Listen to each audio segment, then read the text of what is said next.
decideixo fer Erasmus perquè sóc conscient que he estudiat llengua i literatura catalanes, però que vivim en un món global i que, per tant, no és només protegir la nostra identitat, la nostra cultura, sinó també estar obert al món, no?, per poder defensar millor allò que penses. I vaig descobrir de cop i volta que hi havia una facultat, no?, a Londres, a la Universitat de Queen Mary's, que tenien uns estudis sobre literatura i sobre llengua catalana i sobre la cultura catalana potentíssims, que estaven estudiant coses en anglès que nosaltres aquí fèiem, però des d'altres perspectives, i em va semblar, bueno, va ser una experiència brutal en tots els sentits, però també acadèmicament.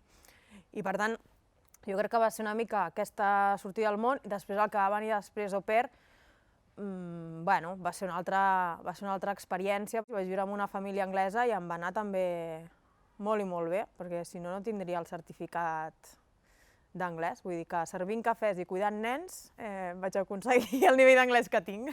Alguns van a les escoles internacionals i jo ho vaig guanyar així.